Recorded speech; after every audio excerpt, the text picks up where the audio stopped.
Oh, I'm glad you're here and just in time. This Tom turkey is just busting to get out of the oven. Oh, there he is. I cooked him in foil, and I opened up the foil just the last 20 minutes to brown, and he did so nicely.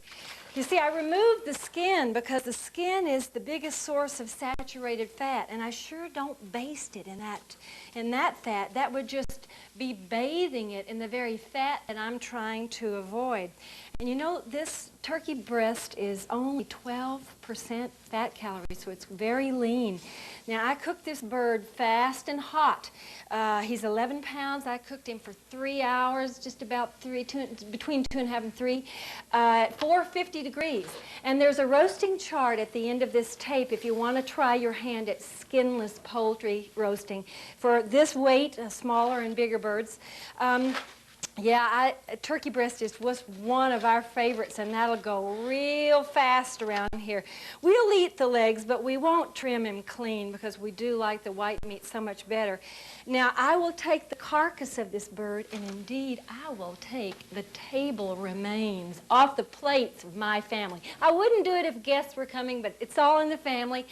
And I'll put it in a big stew pot, and I'll make soup stock. And then, when it gets down just to room temperature, I'll put it in a jar. And of course, the fat always rises to the top. You know the old saying, the cream always rises to the top? Well, it's because it's full of fat. And fat is light, fat floats. Now, if you have a sealer jar that won't leak, you see the fat will come to the top, which is, of course, really the bottom of the jar. And then you can open it and pour off whatever you need. And another neat thing about using a sealer jar, whenever, and it looks like I need to start a new one, I'm just pretty well full there. Whenever you use canned beans, don't throw this liquid away. It's valuable. A lot of the fiber is in this liquid. Look here at all this soluble fiber that's in this liquid. So let that contribute to your stock of stock. So just throw that right in there with the chicken stock, and the fat will make its way through that to the top, I guarantee you. And you can freeze it. Nothing sacred about it. Just I throw the sealer jars right in the freezer and just pull them out as I need them. Now, we skin everything. I mean, virtually nothing passes our lips unskinned in this house. And for a quicker poultry meal, we often do chicken breasts, and I like to do them on the grill because, you know, all their fat goes right down into the grill there, and we don't end up eating so much. So these chicken breasts have all been skinned, and this is fast. This is not a long process. These two were basted in oyster sauce, and these three are covered in non-fat salad oil. I'm just going to turn on the fan here at Roar, get rid of that smoke. Yes, and you can use, I happen to have used ranch. I really like the non-fat ranch. But gosh, you could use any non-fat, no oil salad dressing that you like.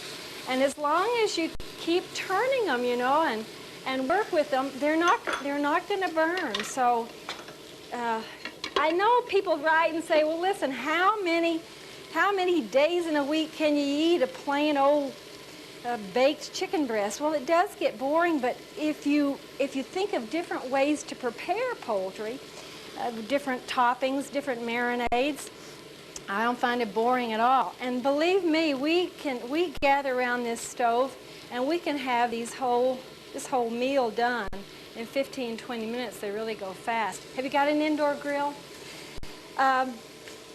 You know, health professionals are telling us that North Americans typically eat 40% of our daily calories as fat. Out of all the calories we eat in a day, we eat 40% of them as fat. And basically it's killing us. And health professionals are saying, look, you got to cut it down. You got to make your fat intake a maximum. That is a ceiling of 30%. And I say to you, if you have body fat that you want to lose, you'd see progress a lot sooner if you could work that down to 20% fat. And I think that's pretty well what we eat in this family. And golly, we don't have any trouble. I certainly don't go around hungry and don't feel denied. And you don't want to go around hungry. You don't want to fast. You want to just make leaner food choices. So eat less fat, not less food. You know, adults really shouldn't go below 1,000 calories a day. Under 1,000 calories a day is starvation. No joke. It is on the borderline of starvation dieting. And it may well make you obsessed with food. You're not eating enough, so all you can think about is food. It will certainly cause fatigue. And the worst part is that it will likely lower your basal metabolism rate. You know, the BMR is the rate at which our bodies burn calories all the time, even at sleep, just to sustain life. Well, you slow down that basal metabolism rate, and you're just setting yourself up for weight regain. You will regain body fat on fewer calories than ever. Really, you're worse off than you ever were before. Now, a gram of fat is worth 9 calories. A gram of protein or carbohydrate is only 4 calories. So a gram of fat is twice as fattening as protein or carbohydrate. Alcohol is in there at 7 calories a gram. So it goes protein and carbohydrate 4, alcohol 7, fat 9. That says to us that fat is the densest form of energy available. Fat is the most fattening. Now, with the poultry we've worked with here, particularly because we've skinned it, these guys are almost ready, we're working mainly with protein because there's not much fat. This is only 12% fat calories. And the chicken breasts are, well, they come in a little higher, I think somewhere around 15, somewhere in there. Very lean. But were we to cook our goose, a domestic goose, we'd be working mainly with fat. Do you know that a domestic goose is 80% fat calories? Out of all the calories in a domestic goose, 80% of them are fat. We did once cook one here, and the roasting pan was darn near overflowing with fat. So you want to try and make choices that are lean. You know, fat, dietary fat, is real readily stored in our fat cells. It's just right ready to zip into those fat cells. It needs very little processing. But protein and carbohydrate have to have a lot of processing going on inside our bodies before they could even be stored as fat. If you ate 100 calories, your body would waste 23% of those, or 23 calories, just getting the other 77 calories ready to go into fat storage. So you lose 23% of all the carbohydrate and protein that you eat. With fat, if you ate 100 calories of fat, you only lose 3%. The energy cost to transfer dietary fat, right there on the top of this stock, into body fat is only 3%. I eat 100 calories of fat, I can deposit 97 of those on my body. Fat is the most fattening of all of our food components and the very densest form of energy we have. Now, it's great if you're going to Ethiopia, but it's not so good if you're leaving here in North America. Now, what's all this talk about healthy fats? There are some fats that are better and some worse for our heart. Now, how much fat do we need total? We're eating about 40% of our daily calories as fat. We want to lower that down to 30 max, 20 even better. But let's talk about where we get and you got to have some, but where we get them. Saturated fat is solid at room temperature. In fact, the building blocks of fat are called fatty acids, and they're chemical chains of carbon. They have hydrogen and oxygen attached. And when a fatty acid is holding all the hydrogen it can hold, it's saturated. You can think to yourself, saturated with hydrogen. Okay, this is saturated with hydrogen. It's saturated fat. It comes from animal sources. This is butter. But it also comes from a couple of plant sources, palm and coconut. And so you want to beware when you see those on the label. The problem in eating saturated fat is that our bodies use the saturated fat to make cholesterol, the cholesterol that gets deposited in our vessels and clogs us up and causes heart attacks and strokes. The more saturated fat we eat, the more cholesterol we seem to produce. Now, we need to use less fat totally, particularly we need to use less saturated fat. Unsaturated fats have more room for hydrogen.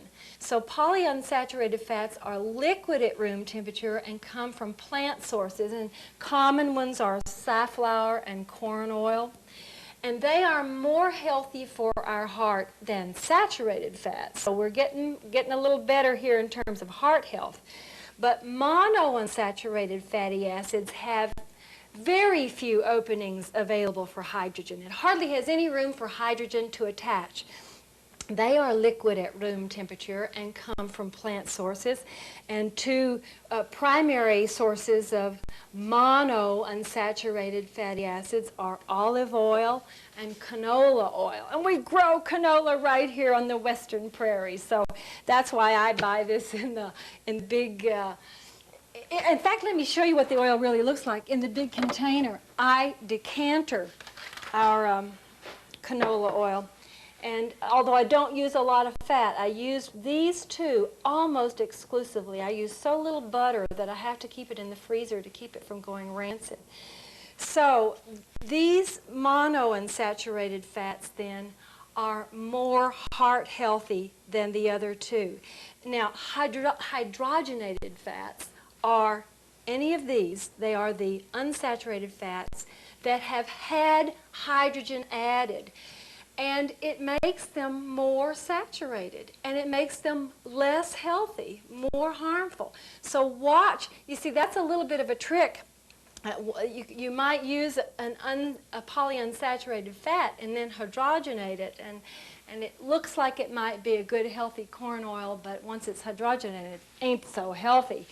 So, how are you going to use more monounsaturated fat? How are you going to get that saturated fat out of your diet and make more use of the monounsaturates? I cook everything with olive oil and canola oil. I make cookies. Yeah, I bake with these unsaturated fats, and I can't taste a bit of difference, and I've never met anyone who could. Now, let me just show you my cookies over here. These are little oatmeal chews. They come from one of my favorite cookbooks, and I feel no recipe is sacred. Nothing is sacred. I'll dicker with anything to get the fat out. This recipe called for, by the way, this recipe is at the end of the tape, so don't worry about the ingredients. It called for a half a cup of butter. Butter! Yikes, I say. Yikes. A, it's butter. B, it's a half a cup. I'm not about to put that on my hips. Flour, baking soda, baking powder, and then the wet stuff all goes over here.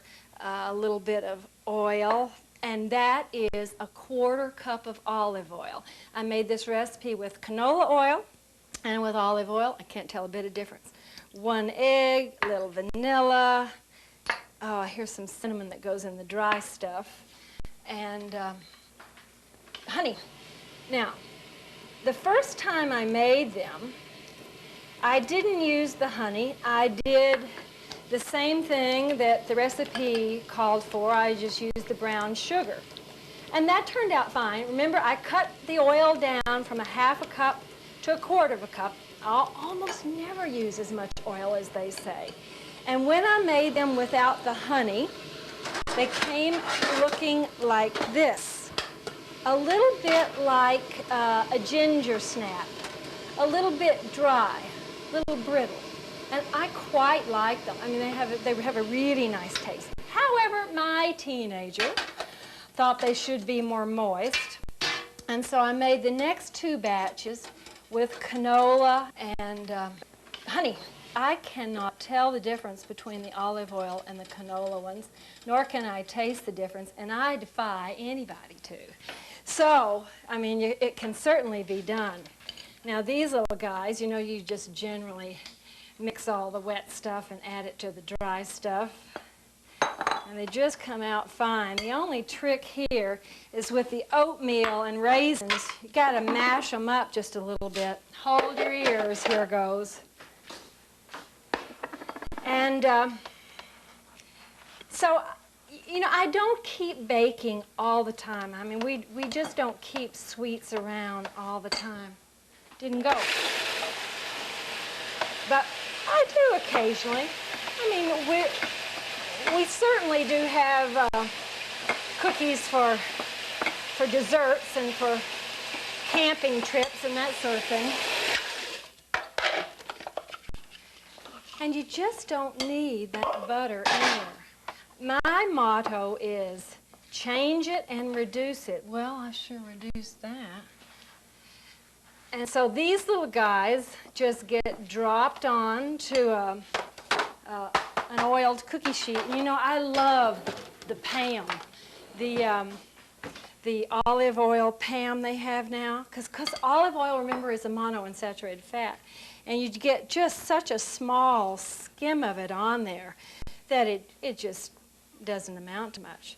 So those go in for 10 minutes and come out looking like that. And they are delicious, let me tell you. Now, dairy products don't need to be a big source of fat or saturated fat if you choose wisely. Butter is 100% fat. Yeah, well, there she sits right over there. Cream is 60 to 80% fat, and whole milk is 50% fat, right? Half of all the calories in a glass of whole milk come from fat. 2% milk, hang on here, is 35% fat calories. 1% milk is 23% fat calories. Buttermilk is 20% fat calories, sometimes 20 to 30. And skim milk, my very, very favorite, non-fat skim milk, is 2% fat calories. So we pretty well live on skim milk. Now that's confusing, isn't it, to say that 2% milk has not got 2% fat. Let me just explain this to you. And this is where manufacturers sort of fool people. You know, where's my glass of, well, here, I'll just use this. Manufacturers have traditionally talked about food in terms of weight, so that's fair enough. That's how the tradition grew up, you know, 8 pounds of oats in this bag. But in terms of fat calories, it's misleading. Here's a glass of water, okay? No calories in there. No fat in there. Water has no calories. But once I put in a pat of butter, now, let's see how it floats. I could honestly say that this, the contents of this glass were, oh golly, say 2% fat. I mean, we would have to weigh this on the scale and see how much more it weighs once I put the butter in. It's virtually nothing in terms of the weight of the glass. But in terms of the calories in the glass, it's immense. Of the calories in this glass, 100% of them are from fat. Do you get my drift? So thank you very much, food manufacturers. When it comes to talking about fat, we don't care what it is in terms of the weight of the product. What we want to know is how many calories in the food come from the source, fat. Now let me just show you how misleading this weight versus calories war can be. I'll get my trusty calculator here. Look at this processed food. Anytime you see highly processed meat touted as low fat, you can be suspicious. Look at this one. It is cooked ham, and up here in the corner it says only 5% fat. You think, wow, 5%. That's a lot less than skinned turkey breast. Well, let us just look at the reality of the situation. You look on the back, and it tells me that in one serving, which I think is 3 slices, in one serving there are 3 grams of fat. Know ye this universal truth: a gram of fat is 9 calories. So 3 times 9 is 27. We've converted to apples. We know that there are 27 fat calories in a serving of this meat. And it tells us that the total calories for a serving is 66 calories. They'll generally call it energy. So you divide the total calories into the fat calories. So we have 27 fat calories divided by 66 is 40%. This is 40% fat. Yes, Mr. Manufacturer, it may be that the fat in this container is only 5% of the weight of the ham. We don't care about that. We wanted you to tell us that it's 40% fat calories, which is over the 30% limit that we're supposed to be aiming for. Look at this salami. It says up here at the top, 50% less fat. Now I'll just turn over and I see that in a serving we have 6.5 grams of fat. 6.5 grams of fat times 9, that's right, is 58. And there are in one serving 101 calories. 58 fat calories divided by 101 calories in a serving is 57% fat. He said this is 50% less fat than the regular. Oh, I dread to think how fat the regular would be. It's over 100% fat. This one is 57% fat calories. So you really gotta read labels and know that a gram of fat is worth 9 calories. Now, have I made a mess here or what? Give me a minute just to clean up.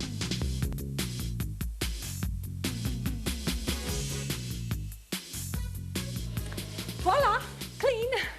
Now in this pancake recipe, the yolk goes to the compost, and the dogs can eat it. And we're only going to use the white. You know, the egg white has no cholesterol, and it's the highest quality protein of all foods. And here's flour. You know why we limit baking soda, baking powder? You know why we limit our eggs? It is not because of the white, it's because of the yolk. And that yolk has the highest concentration of cholesterol of any foods, although that's not the big problem.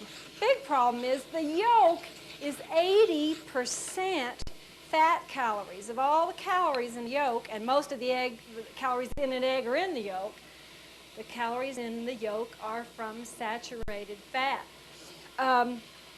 Sunflower seeds, wheat germ, wheat bran, rolled oats, sesame seeds, crunchy. That's why I like these ones. They're something to chew on. I like the crunch. Now, that cholesterol, yeah, it is major cholesterol, more than any other food, but, you know, eating dietary cholesterol is not a major problem for most healthy folks. Our bodies know how to handle cholesterol. Our livers, now this is egg whites and yogurt. I'll just mix them up and get them in here. When we eat dietary cholesterol, our livers curtail the production of cholesterol to compensate. So that works real well.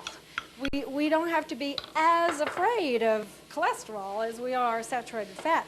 Now that works up to a point, and the point is about 300 milligrams a day. So the notion that we should completely avoid seafood because it has cholesterol in it is faulty. You just need to make sure that what you dip that lobster tail in is not drawn butter, but rather maybe non-fat plain yogurt or a no-oil salad dressing. The Aerobic Center suggests that we limit our egg intake, that's the whole egg, to 3 a week plus what is used in cooking. And I find that that's real easy to do, just real reasonable. Now, you know, cholesterol only occurs in animals. No plant makes cholesterol. It doesn't ever exist in plants. So when you get a cookie manufacturer who makes a cookie full of saturated fat, like say he uses palm oil because it's cheap, and he puts on the label, no cholesterol, he's hoping that you don't know the whole story and that you think that's healthy. And I say to him, well, big deal. Of course it doesn't have cholesterol, you weasel, because it doesn't have any animal product in there. But we know that palm and coconut are highly saturated fats and are not good for us. So we're not going to buy that cookie. We're going to look for a cookie that's made with a better fat. Now,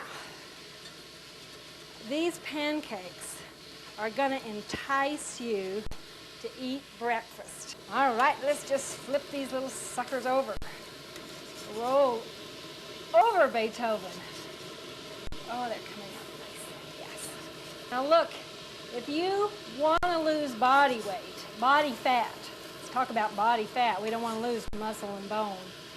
You need to be eating breakfast because researchers say that breakfast skippers eat the same number of calories on average that the rest of us do anyway. Problem is, breakfast skippers tend to eat more of their calories late in the day, often at night.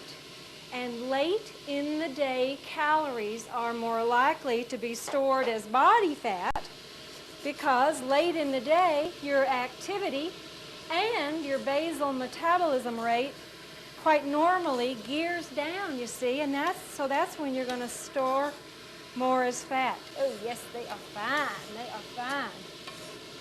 Gee, this makes me remember my childhood days in Arkansas.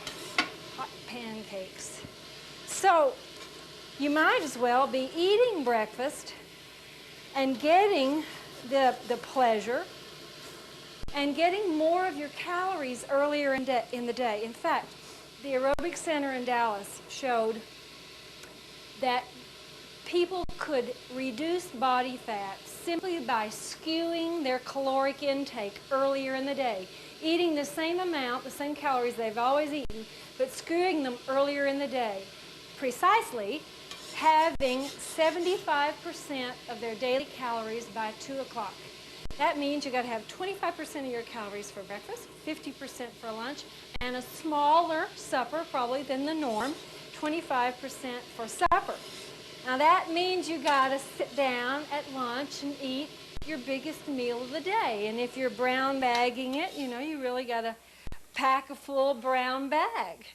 But I got to tell you, it's a real painless way to lose body fat. Now, here are my favorite toppings. Put a couple of, I can usually easily go through 3 of those. And on a Sunday morning after we've done 6 miles, I can hit a few more than 3. Now, I like to have non-fat yogurt with blueberries are just a favorite of mine. And it doesn't matter if they're squashed or on the ripe side. It doesn't matter if they were frozen. Non-fat plain yogurt or strawberries. I like to cut them up, and if they're mushed, all the better, with just my very, very favorite dairy topping, quark. Quark is very low fat. Quark is, I think quark was a German product originally, and we're real lucky in this part of the world. We have 2 manufacturers of quark, so we have 2 to choose from. Then another favorite breakfast of mine is toast. This is a whole rye toast bread. There's no fat in it. It's made with no shortening and no preservatives. And the thing that I like to do, and I'll do it in a restaurant anytime, I say to the waiter, I want the ripest banana you've got, the one that's bound for the garbage can. And I like to just mash that banana on there. It's not a lot to look at, I gotta concede, but it tastes wonderful. And then I spread quark on top of that. And that slides down so easily. In a crunch, I'll take toast and jelly. I mean, yeah, you know, that's pure sugar coming at you, concentrated sugar, but at least there's no fat in it. So toast and jelly on, you know, the average day I can live with. And for breakfast, I would probably drink skim milk. I love it hot. 3 minutes and 30 seconds in the microwave. And I'm not expecting you to, because I think I'm a bit weird on that. I started drinking hot chocolate and then took the sugar out, took the chocolate out, and I was left with skim milk, and I just love it. Or tea or coffee, no problem. Coffee, if you don't overdo it. I would tend to eat a piece of fruit rather than the fruit juice, because in the fruit juice you get the concentrated sugar calories, or fructose calories. I prefer the crunch and the fiber and the look and the feel of real fruit. Oh, one more favorite breakfast I forgot to tell you about. The old classic standby, oatmeal. I like to cook mine with water, then I put milk on it to eat. I don't put sugar on it, just raisins. I put the raisins in the last 4 or 5 minutes so that they plump up. That'll keep me going till tea time. I rarely miss lunch, but should I have to, that would keep me going. Recipe for pancakes at the back of the tape or in this cookbook. Let me clean up again. You eat breakfast, is that a deal? Be right back.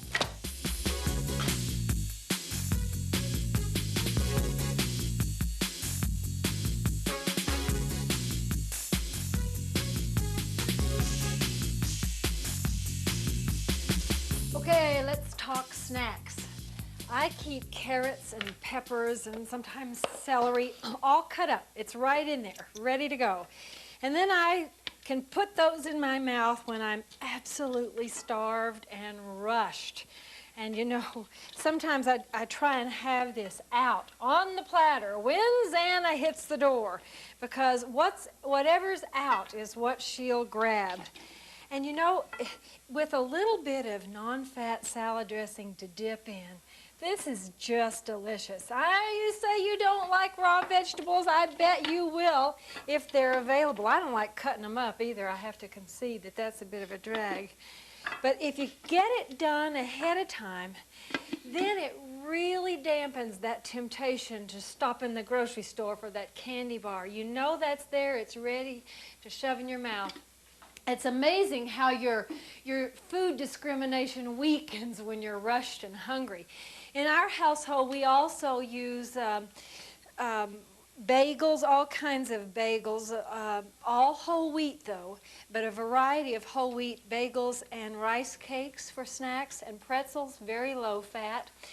Now, occasionally I might weaken and buy Fig Newtons or ginger snaps, because those cookies are only 20% fat. But you see this cookie jar over here? Empty. If I fill that sucker up, she's gone in 2 days.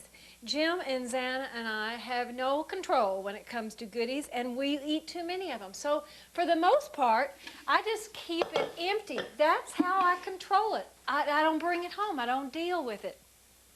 I certainly wouldn't bring candy home, although in the winter we do sometimes use dried fruit. And you know, the fastest way to put body fat on is to eat sugar with fat, because man, that sugar promotes release of insulin in your pancreas, and that insulin circulating around encourages fat cell enzymes, which are like little doormen. Those little enzymes shift fat into fat storage, and once it's stored, you know how hard it is to burn off. So if you must eat sugar, at least eat sugar with no fat. And here are some ideas. And I'm not saying you ought to be eating this. I'm saying if you have to, this is the best way to go. Hard candies like Lifesavers don't have any fat in them. Jelly beans are fat-free. These little orange slices are fat-free. Marshmallows. Now, Xana and I have been known to sneak the odd marshmallow that was intended for a fruit salad. Candied fruit, this is candied ginger, so this is really candied root rather than candied fruit. There's the little fig Newtons and ginger snaps and angel food cake. Very low fat. A lot of times when company comes, I'll have angel food cake and just a dollop of non-fat frozen yogurt, and it's just delicious.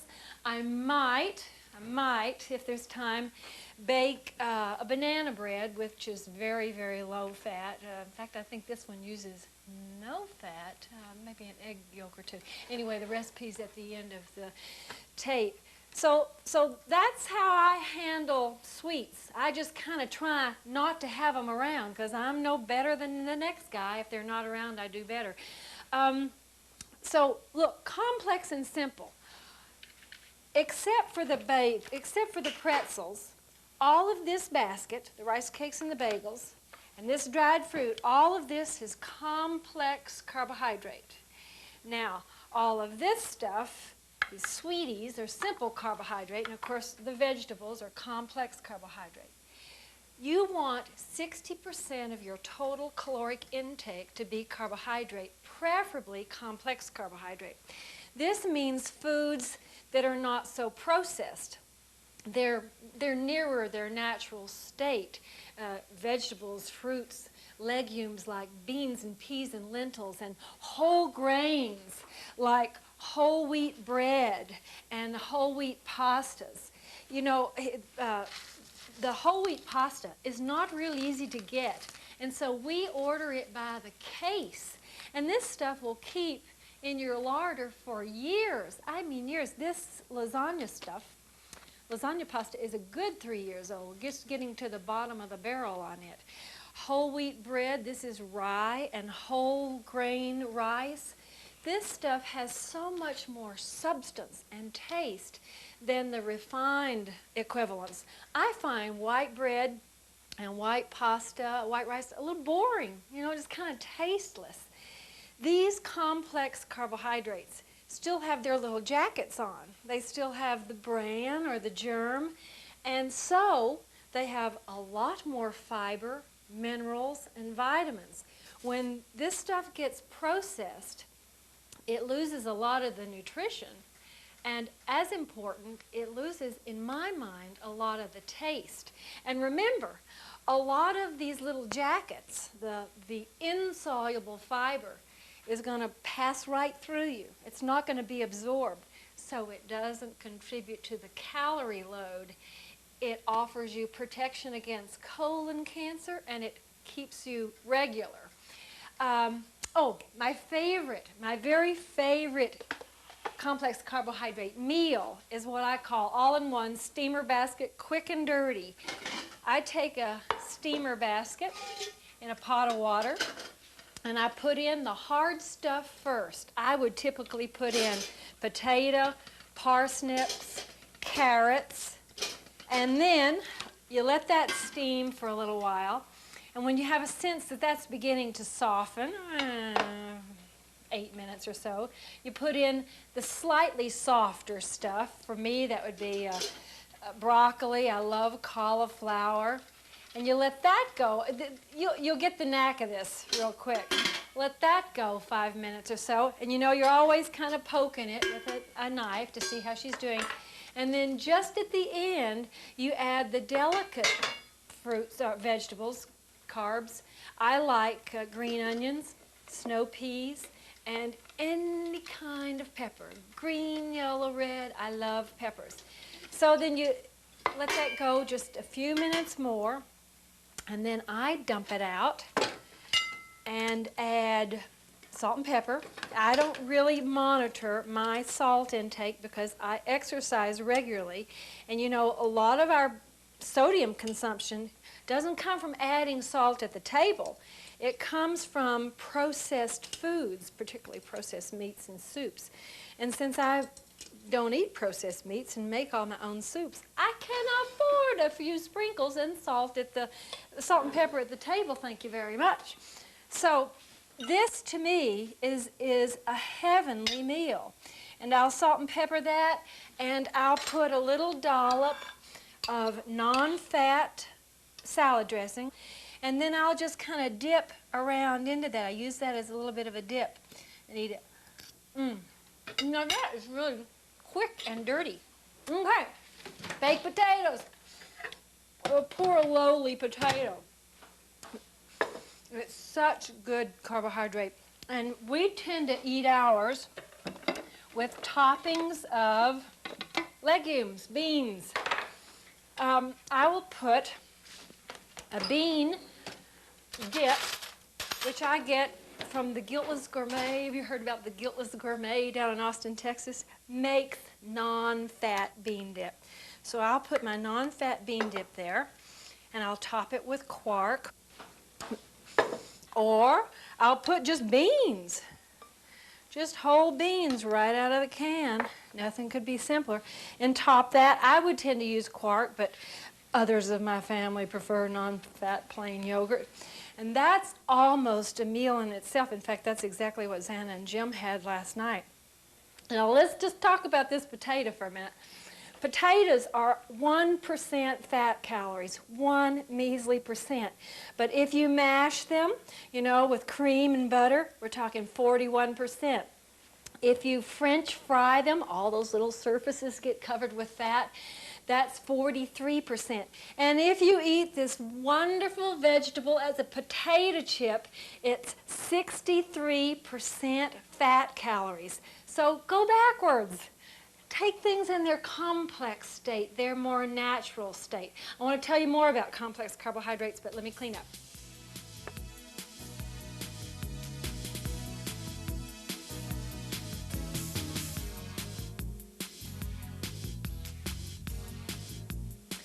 Virtually all fruit is fat-free.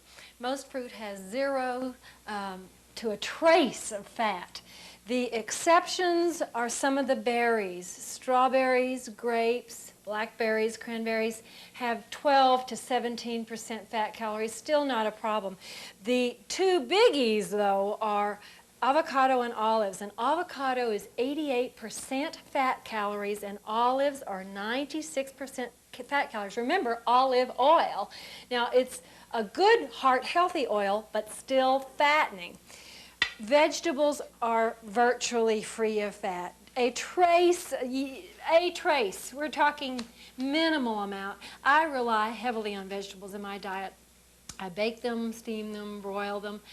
The exception is soybeans. Soybeans are 39% fat, and because tofu is concentrated soybeans, it is 53% fat. And there's no end of breads to eat that are fat-free. Bagels have very little fat. Pita bread has none. Tortillas, even the flour tortillas, are only 20% fat, and the corn tortillas are virtually fat-free, except, of course, for the fat naturally occurring in the corn, and then all of those whole grain breads, the rye breads, and oh, they're so filling and wonderful. This is opposed, of course, to croissant, donuts, biscuits that are 40 and 60% fat, and crackers. You can find low-fat crackers stuffed with a crunch. Cracker Jacks is not bad at all. These are all 0 to 20% fat calories. Cracker Jacks, brittle bread, which has no fat in it except that naturally occurs in rye grain, pretzels, even little animal crackers are not very fat, not over 20% fat. And Guiltless Gourmet taco chips. That's not any taco chips. It's only this one that's no oil, I promise you. No oil tortilla chips. They're baked, they're not fried, and that makes the difference. So there is no problem getting 60% of your caloric intake from good non-fat carbohydrate. It's the produce section of the grocery store. Okay, let's take a break. I'll move this out.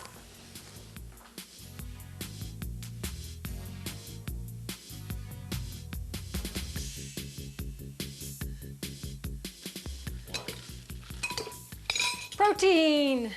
Protein should be only 15% of your calories, and eating more will not make more muscle. Excess protein gets stored as fat, and you know how hard that is to get rid of.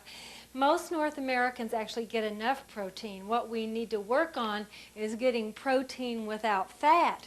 And some of the best protein sources are also our best sources for other critical nutrients, like red meat, because red meat not only gives us good protein, it gives us good iron. And plant iron, this is spinach, is less well absorbed by our bodies than meat iron, animal iron. Plant iron is called non-heme, and animal iron is called heme. So it's the heme that really does the trick. You know, women lose a lot of iron. We lose it via menstruation monthly, all through our childbearing years, and so we need regular dietary iron. And lack of iron is the most common nutritional deficiency in all of North America. So I say don't avoid red meat, just eat smaller servings and eat leaner cuts. I use buffalo. It is so lean and it is so delicious. You don't get that greasy taste in the roof of your mouth. I buy the sirloin and I buy extra lean hamburger, and damn the cost, because you know what? I only eat it once or twice a week, and I only eat 3 to 4 ounces when I eat it. So it's not as though I'm consuming a great deal. The hamburgers are so lean, I buy them frozen, that if we let them thaw out and then put them on the grill, they fall apart. So I cook them frozen. I put them on the grill straight from the freezer. If you don't have access to very lean hamburger meat, you ought to just buy round steak and grind it yourself, patty it up, put wax paper in between each patty so that you can get them apart from the freezer, and then cook them frozen. Works like a charm. Now, there are 3 tricks to get the iron out of plants to absorb better, and one is called the meat factor. If you combine just a few ounces, this is 3 ounces of meat, if you combine plant iron with animal iron, the animal iron helps the plant iron be absorbed by your body. So fancy a nice spinach salad. I, again, have just chosen a non-fat salad dressing that I happen to like, with a little tiny little steak. It could even be less than that.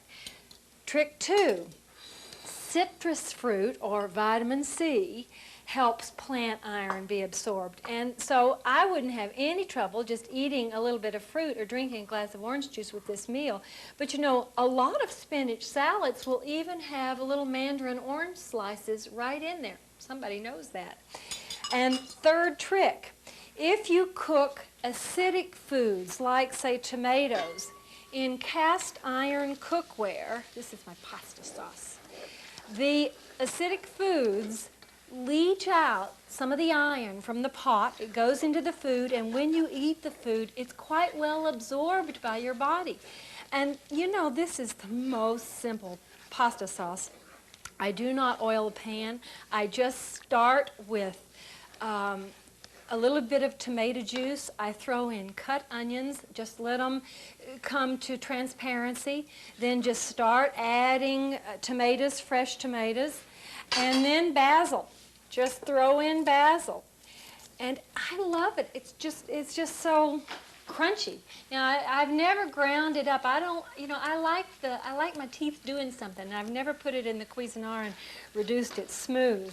I suppose you could do that, but man, that's something that I keep as a staple in the fridge, and then we put that on whole wheat pasta and we're home free. So, you know, I'd be hard pressed without a little bit of my red meat. I don't think I could keep my iron stores up. Now, one word of warning, the tannic acid in tea inhibits iron absorption. So drink your tea away from your iron-rich meals. Have that first thing in the morning, say, or last thing at night, so that you don't have that tannic acid in your stomach at the same time you have your iron-rich foods. Now, what is good for the goose is not always good for the gander. And men do not need as much dietary iron as women because they don't menstruate, they don't lose it. And although humans only absorb about 10% of the iron they eat, some men are genetically disposed to absorb much more, and they can suffer from iron overload, which may put them at risk to cancer and some researchers think even heart disease. So push the iron to the females, the menstruating females in the family, but not so much to the men. Now let's just have a look at red meat. The buffalo is very lean. This is venison. This comes from my friend Renee, whose husband is a hunter. The venison is only 14% fat, very lean. And this is round steak. And you can see that it is just slightly marbled. I don't have any problem with that at all, but my fave is the buffalo. Now this compares to filet mignon, which is 60 to 80%, probably over 80%. Spare ribs, hot dogs, pepperoni, all those processed meats are way over 80% fat calories. Let's talk about fish. The fat in fish, and fish are for the most part low fat. The fat in fish has a special value. It is called omega-3 fatty acids. And most nutritionists would agree that North Americans would benefit by eating at least 2 fish meals a week. Let me get this little guy out of here. And that's because those omega-3 fatty acids are different than most fats. They play a significant role in preventing the blood clots and buildup of cholesterol on our artery walls that cause heart disease and stroke. So, you know, for the health of it, not to mention the taste of it, fish once or twice a week. Now, fresh fish, of course, has lots of omega-3 fatty acids, but so does canned fish. So you want a tuna sandwich. If sodium is a concern to you, rinse your canned tuna, and that will get rid of about 40% of the sodium in there. And I would just add pickles and egg whites and fat-free mayonnaise to make a tuna fish sandwich. Frozen fish is okay too for omega-3 fatty acids. I would just warn you to be careful of fish oil capsules because the pollutants in fish concentrate in the fats. And I know where this fish came from, but if I go to the store and buy a bottle of fish oil capsules, I haven't a clue where those fish came from. So, and we don't even know that they work. We know that eating fish works. It tends to prevent heart disease. We don't know about the fish oil capsules. Most seafood, golly, I do love seafood, is 0 to 20% fat. It's really quite low. You don't need to be worried about cholesterol in shrimp or oysters or scallops, because as long as you don't exceed 300 milligrams a day, your liver is going to compensate that. Now, swordfish, which a lot of us love to grill because it's so unfishy, is 30 to 40% fat calories, and 40 to 60% fat calories gets us into anchovies and rainbow trout, and then 60 to 80% fat calories, still a good fat, but fattening, lake trout, and one of my favorites, Chinook salmon. So when you have those fish, just don't have a plateful, just be moderate. Now, dairy produce gives us protein as well as calcium. And calcium is really important, again, to women. By the way, skim milk actually has slightly more calcium than whole milk. I'm glad to know it's not the other way around. A third of women in North America are going to be affected by osteoporosis because of menopause. You know, when we cease to menstruate, we cease to make estrogen. And so the calcium comes out of our bones, leaving them brittle and frail. And by the time we reach old age, a third of all women and a sixth of all men will have hip fractures due to osteoporosis. So the Aerobic Center advises 1,000 to 1,500 milligrams for all women, milligrams of calcium. Men should have 1,000 milligrams of calcium today. And sit down. The average North American averages only 400 milligrams of calcium a day. We're way below where we should be on calcium.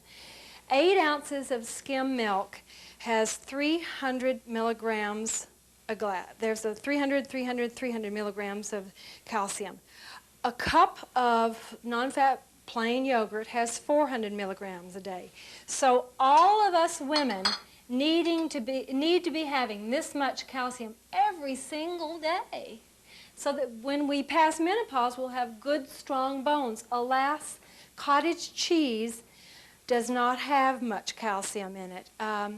And by the way, dairy products have 2 nutrients in them that help us use this calcium effectively in our bodies. They are the milk sugar we call lactose and vitamin D. Now, dairy products needn't be real heavy on fat. Quark is a cheese. Well, I call it a cheese, and the manufacturer calls it a cheese. It looks very much like frozen yogurt. That's very little fat. 1% cottage cheese. Of course, that's 1% fat by weight, but it's still under 20% fat calories. But when we get up into the hard cheeses, we're talking about 80% fat calories. Even part skim mozzarella is 50% fat calories. Yes, feta is way up there with the hard cheeses. So I kind of have quit using hard cheese. I might maybe, the most I would do is just sprinkle a little bit on the top of something as a garnish. I don't even like to do that. You know, the cooked bones in salmon, and this is tuna, but you know you've opened a salmon can, and those little round, don't throw them out. Those little round bones are packed with calcium. Throw them in the dish and let them be eaten. Shall I clean up one more time? Okay.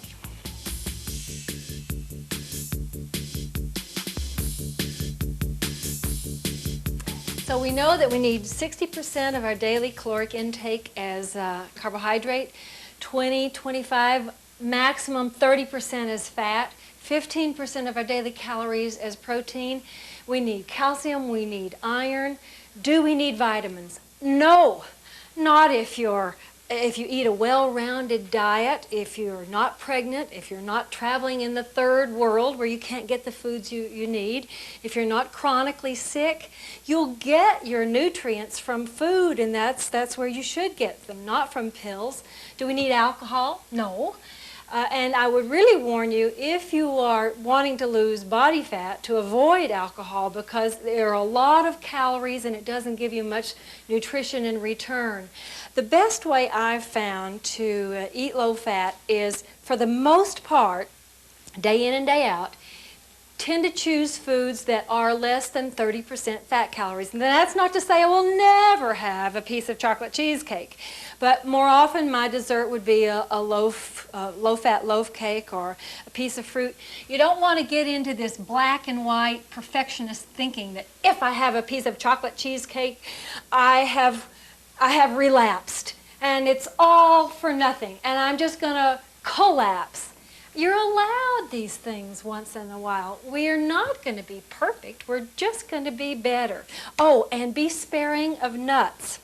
You know what the leanest nuts are? Lychee nuts and water chestnuts are 0 to 20% fat calories. But you get up into your pecans, we're talking 95% fat calories. Almonds, sesame seeds are high, all those nuts, and macadamia nuts are 97% fat calories. We're almost talking butter. I think knowing what to eat and doing it are two different things. You need to learn to distinguish between craving and hunger. Hunger is when, and hunger should be satisfied, craving not necessarily. Hunger, you've got a gnawing in your stomach, or you have a headache or feel lightheaded when you've not eaten for hours, or you're hungry at a certain time of day every day. That's hunger. Craving is when you want a certain taste. I just gotta have sugar. Or you're stimulated to eat by the sight or someone talking about a certain food. Or you've just had a big meal and you still want dessert. I think the solution to craving is distraction. Get busy doing something else, start sewing or go paint or play the piano or whatever's your bag. But for me, the best thing is to leave, to physically remove myself. And of course, that's what I do by not bringing the candy home. If it's at home, I would eat it. And store your weakness foods, the things that you might overeat, out of sight. Out of sight, out of mind. The farther away, the better. I wish you good health. I think the rules are pretty simple. It's just the stress of changing, and you have to change over time, not all at once. I would encourage you to exercise regularly and eat less fat, not less food. Hang in there.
Table and cookware by Ben Chris. Hair by Jerome. Makeup by John Cox of About Face.